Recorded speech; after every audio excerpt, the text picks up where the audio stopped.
Morning class. हम thermodynamics unit 2 का entropy पढ़ रहे थे। हमने आपको बताया था कि जो एंट्रोपी होती है वो किसका किसका फंक्शन होती है, टेम्परेचर, प्रेशर और वॉल्यूम का। लेकिन एक बार में हम सिर्फ दो ही वेरिएबल को साथ में लेके चलते हैं। तो अगर हम देखें एंट्रोपी जो है वो किसका किसका फंक्शन है, टेम्परेचर और प्रेशर और वॉल्यूम का, और एक बार में हम सिर्फ दो ही वेरिएबल लेके चलेंगे तो ये एंट्रोपी किसका किसका फंक्शन हो जाएगी। एंट्रोपी फंक्शन होगी एक बार टेम्परेचर और वॉल्यूम का, और एक बार हम लेंगे एंट्रोपी फंक्शन होगी किसका किसका, टेम्परेचर और प्रेशर का। ठीक है, क्योंकि ये स्टेट फंक्शन होते हैं तो इनका हम एग्जैक्ट डिफरेंशियल कर सकते हैं। ठीक है, तो अगर हम लेके चलते हैं एंट्रोपी किसका किसका फंक्शन है, टेम्परेचर और वॉल्यूम का, तो इसका हम अगर डिफरेंशियल करेंगे तो ये क्या हो जाएगा, D S is equal to del S upon del T at constant volume D T plus del S upon del V at constant temperature D V. एक बार हमने वॉल्यूम के रिस्पेक्ट में निकाला है और एक बार हमने टेम्परेचर के रिस्पेक्ट में निकाला है। अब हमको पता है जो फर्स्ट लॉ ऑफ थर्मोडायनेमिक्स है वो क्या कहती है। फर्स्ट लॉ ऑफ थर्मोडायनेमिक्स के according Q is equal to क्या होता है, डेल E प्लस डब्ल्यू। अगर हम यहाँ से डेल E निकालें तो del E is equal to क्या हो जाएगा, Q रिवर्सिबल, क्योंकि ये एंट्रोपी पढ़ रहे हैं जिसमें हम रिवर्सिबल लेके चल रहे हैं, तो ये क्या हो जाएगा, Q रिवर्सिबल माइनस डब्ल्यू। ये हमारा इक्वेशन नंबर 1 बन गया और ये हमारा इक्वेशन नंबर 2 बन गया। W क्या होता है, W इज इक्वल टू क्या होता है, प्रेशर वॉल्यूम होता है हमारा, तो इसको हम क्या लिख सकते हैं, पी डी वी। इसको हम इक्वेशन नंबर ए मान लें, और जो हमारा डी एस है इसके पहले जो हमने एंट्रोपी चेंज निकाला था वो क्या था, D Q reversible upon T. Okay, put the value of A, और ये हमारा, सॉरी एक चीज़ और देख लेना है। अब यहाँ से D S is equal to क्या है, D Q reversible upon T. अगर इस टी को हम यहाँ पे लेके चले जाएं तो ये क्या हो जाएगा, T D S is equal to Q reversible. ये हमारा इक्वेशन ए बन गया और ये हमारा बन गया इक्वेशन बी। अब क्या है, put the value of equation A and B, ये ए की वैल्यू और ये वी की वैल्यू, मतलब जो हमारी डब्ल्यू की वैल्यू निकली है और जो हमारी क्यू रिवर्सिबल की वैल्यू निकली है, इसको हम इसमें पुट कर दें इक्वेशन नंबर 2 में। क्यू रिवर्सिबल की वैल्यू हमने यहाँ से क्या निकाली है, क्यू रिवर्सिबल की वैल्यू टी डी एस, और डब्ल्यू की वैल्यू हमने क्या निकाली है यहाँ से, पी डी वी। तो वही हमने लिखा है, put the value of A and V into equation number 2। तो क्या निकल के आएगा, डी इज इक्वल टू, अब यहाँ पे क्यू रिवर्सिबल की जगह हम क्या लिख सकते हैं, टी डी एस, और डब्ल्यू की जगह हम क्या लिख सकते हैं, पी डी वी। ये हमारा बन गया इक्वेशन नंबर 3। हमको पता है जो इंटरनल एनर्जी होती है वो किसका किसका फंक्शन होती है, टेम्परेचर एंड वॉल्यूम का। अब अगर इसका हम डिफरेंशियल करें तो ये क्या हो जाएगा, D E is equal to del E upon del T at the constant volume D T plus D E upon D V at constant temperature D V. ठीक है, इसका हमने क्या कर दिया है, डिफरेंशियल कर दिया है, तो ये हमारा बन गया इक्वेशन नंबर 4। ये हमारा है इक्वेशन नंबर 3 और ये हमारा है इक्वेशन नंबर 4।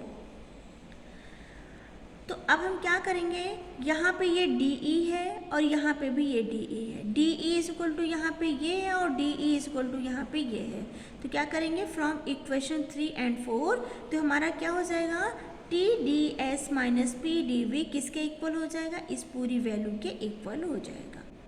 ठीक है, अब यहाँ से ये जो हमारा पी डी वी है, अगर हम उसको इस साइड में ले आए, ये जो हमारा पी डी वी है उसको हम इस साइड में ले आए, तो हमने पी डी वी इस साइड में अगर हम ले आते हैं तो ये हमारा क्या बन जाएगा, T D S is equal to del E upon del T at constant volume D T as it is रहेगा, del E upon del V at constant temperature D V plus P D V. अब यहाँ से क्या कर सकते हैं, यहाँ से ये जो आपका टेम्परेचर है T, इसको भी हम इसी साइड में ले आएंगे, तो इस साइड में जब हम लाएंगे तो ये सबके साथ क्या हो जाएगा, डिवाइड हो जाएगा। तो हम लिख सकते हैं T D S, sorry D S is equal to, ये टी इधर चला जाएगा तो क्या हो जाएगा, 1 upon T del E upon del T at constant volume D T as it is रहेगा, प्लस अब यहाँ पे भी लगेगा 1 अपॉन टी, क्योंकि ये टी इस साइड में आया है तो क्या लिखेंगे, 1 upon T del E upon del V at constant temperature plus P, और पूरे ब्रैकेट के बाहर एज इट इज ऐसे हमारा v है, dv है, तो वहाँ पे dv लिख देंगे। अब यहाँ से हम क्या देख सकते हैं, ये जो डेल t है और ये जो डेल v है, ये क्या है, हमारा स्टेट फंक्शन है। ये हमारा ये क्या है, हमारा फंक्शन है, किसका किसका, एंट्रोपी का। तो यहाँ से यहाँ से क्या निकल के आ रहा है, जो एंट्रोपी होता है वो किसका किसका फंक्शन होती है, टेम्परेचर का और प्रेशर वॉल्यूम का। ठीक है, आप क्या कर सकते हैं, ये हमारा इक्वेशन नंबर 5 है और यहाँ पे हमने निकाला था इक्वेशन नंबर 1। इक्वेशन नंबर 1 यहाँ पे निकाला था, del S is equal to del S upon del T at constant volume D T plus del S upon del V at constant temperature T D V. तो इस equation को हम यहाँ एक बार लिख लेते हैं।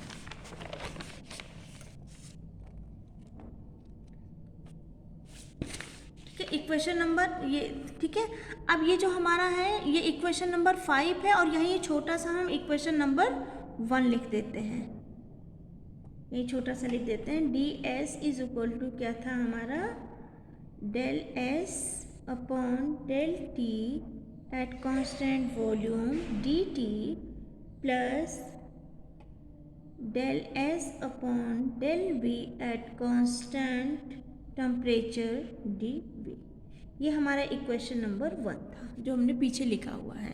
तो क्या कर सकते हैं, कंपेयर करो इक्वेशन 1 और 5 को। अगर हम कंपेयर करें तो क्या हो जाएगा, ये हमारा हो जाएगा del S upon del T at constant volume is equal to किसके इक्वल हो जाएगा, 1 upon del E upon del T at constant volume.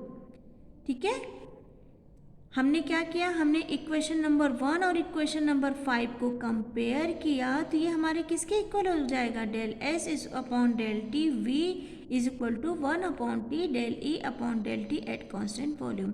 हमको पता है जो हमारा होता है del E upon del T at constant volume, ये क्या होता है, ये हमारा heat capacity at constant volume में होता है। तो हम इस पूरी वैल्यू की जगह क्या लिख सकते हैं, सी वी, क्योंकि यहाँ पे टी है इसलिए हम क्या लिख सकते हैं, सी वी अपॉन टी। ये हमारा बन गया इक्वेशन नंबर 6। अब हम क्या कर सकते हैं, हम इसमें ये जो 1 अपॉन टी है और ये जो हमारा प्रेशर पी है, इसको हम अगर इस साइड में लेके जाएं, इस साइड में लेके जाएंगे तो हमारा del E upon del V at constant temperature क्या निकल के आएगा, क्योंकि टी इस साइड में जाएगा तो मल्टीप्लाई होगा, तो T del S upon del V at constant temperature, और ये पी इधर जा रहा तो ये क्या हो जाएगा, माइनस। अब इसका हम डिफरेंशियल करेंगे किसके रिस्पेक्ट में, विद रिस्पेक्ट टू टेम्परेचर। अभी यहाँ डिफरेंशियल किसके रिस्पेक्ट में हुआ था, वॉल्यूम के रिस्पेक्ट में। अब हम डिफरेंशियल अगर करते हैं टेम्परेचर के रिस्पेक्ट में तो ये हमारा क्या हो जाएगा, डेल स्क्वायर, क्योंकि 2 बार डेल ई हो जाएगा तो हम क्या लिखेंगे, डेल स्क्वायर ई, यहाँ पे डेल वी तो था ही, अब हमने किसके रिस्पेक्ट में किया, टेम्परेचर के रिस्पेक्ट में, तो यहाँ क्या लिख देंगे, del T is equal to क्या हो जाएगा हमारा, del S upon del V at constant temperature D T. इसका भी हम क्या करें, डिफरेंशियल कर रहे हैं, तो D T upon D T plus, एक बार हमने क्या किया है, वॉल्यूम के रिस्पेक्ट में डिफरेंशियल हुआ है, अब हम किसके रिस्पेक्ट में कर रहे हैं, टेम्परेचर के।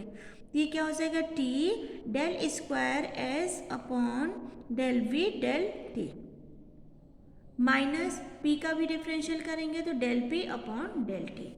ये क्या है, इस इक्वेशन का हमने क्या कर दिया, यहाँ पे डिफरेंशियल कर दिया। ये हमारा बन गया इक्वेशन नंबर 8। अब फ्रॉम इक्वेशन 6 हमारा क्या था, del S upon del T at constant volume is equal to 1 upon T del E upon del T at constant volume. ठीक है, तो अब हम क्या कर सकते हैं, अगर हम इस टी को इस साइड में लेके चले आए तो हमारा जो del E upon del T at constant volume है वो किसके इक्वल हो जाएगा, T del S upon del T at constant volume. अब हम क्या कर सकते हैं, अभी ये क्या है, टेम्परेचर के रिस्पेक्ट में डिफरेंशियल हुआ है, अब हम किसके रिस्पेक्ट में डिफरेंशियल करें, वॉल्यूम के रिस्पेक्ट में, तो differential with respect to volume at constant temperature. तो ये क्या हो जाएगा, इसका जब डिफरेंशियल करेंगे किसके रिस्पेक्ट में, वॉल्यूम के रिस्पेक्ट में, तो del square E del T into del V is equal to किसके हो जाएगा, del square S del V upon del T. ये हमारा बन गया equation number 9। From equation 8 and 9 8 हमारा क्या था,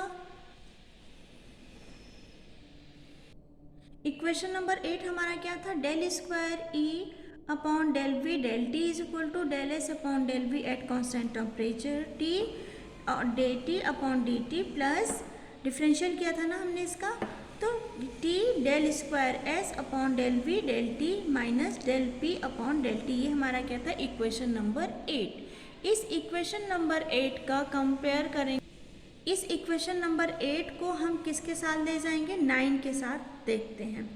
ठीक है, from equation number 8 and equation number 9। मैं यहाँ छोटा सा लिख दूँ, इक्वेशन नंबर 8 हमारा क्या था,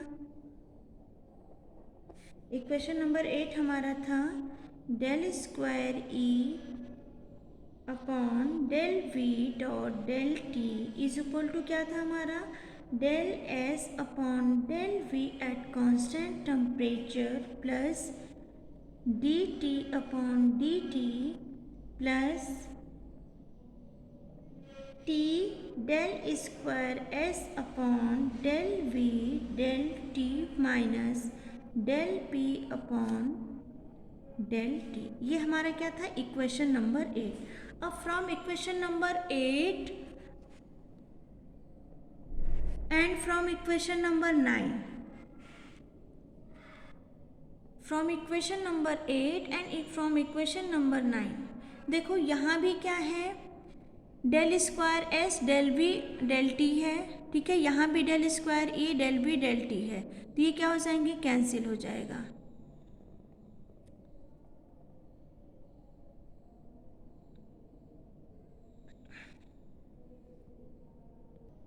एक बार फिर से देख लीजिए, ये इक्वेशन नंबर 8 है, ये इक्वेशन नंबर हमारा 9 है। इक्वेशन नंबर 9 हमारा del square E upon del V del T into del V किसके इक्वल है, T del square S del V into del T. तो इस वैल्यू, इसकी जगह हम इस वैल्यू को पुट कर दें, ठीक है, तो हमारी जो नई इक्वेशन बन के आएगी वो क्या हो जाएगी, T del square S upon del V del T, और उसके बाद ये एज इट इज़ ये सारी की सारी वैल्यू हम यहाँ पे उतार लेंगे। ठीक है, उसके बाद देखो यहाँ भी टी डेल स्क्वायर एस है, डेल वी और डेल टी है, यहाँ भी T del square S del V del T है, इससे ये कैंसिल हो जाएगा, डी टी से डी टी कैंसिल हो जाएगा। तो अब हमारा बचेगा क्या क्या, del S upon del V at constant temperature, यहाँ पे माइनस साइन है, minus del V upon del T. ठीक है, अगर हम इसको इस साइड में ले जाएंगे तो ये क्या हो जाएगा, del S upon del V at constant temperature is equal to क्या हो जाएगा, del V upon del T at constant, किस पे था, ये वॉल्यूम पे था। ठीक है, ये हमारा बन गया इक्वेशन नंबर 11। अब फ्रॉम इक्वेशन नंबर 11 6 एंड 1, 6 हमारा क्या था,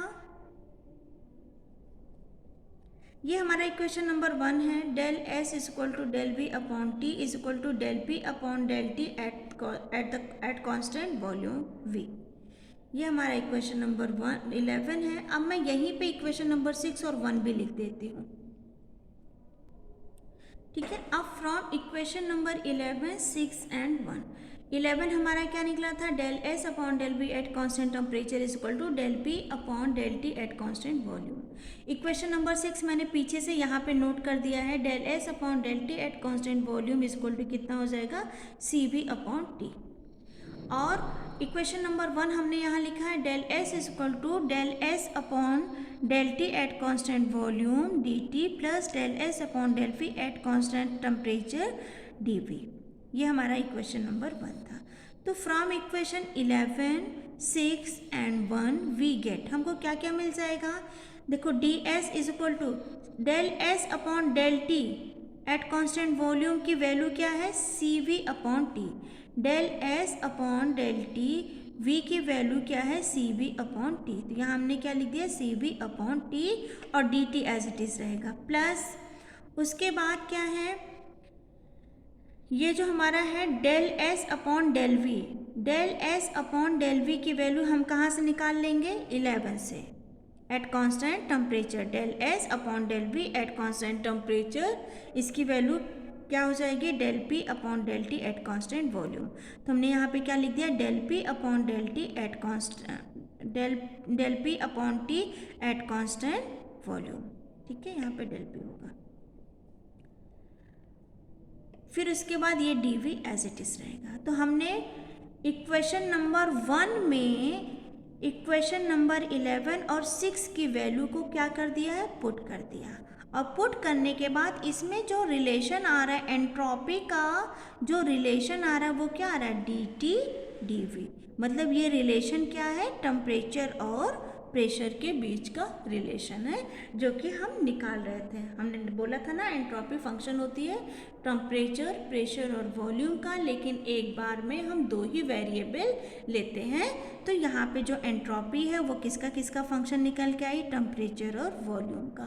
तो आई होप आपको समझ में आया होगा। ये जो ब्लू लाइन से ब्लू कलर से मैंने इक्वेशंस लिखी हैं, ये मैंने पीछे की इक्वेशन इधर लिखी है जिससे आपको समझने में ईजी हो। ठीक है, ये यहाँ का पार्ट नहीं है तो इसको सेपरेट ही रखिएगा। आई होप आपको समझ में आया होगा। Thank you.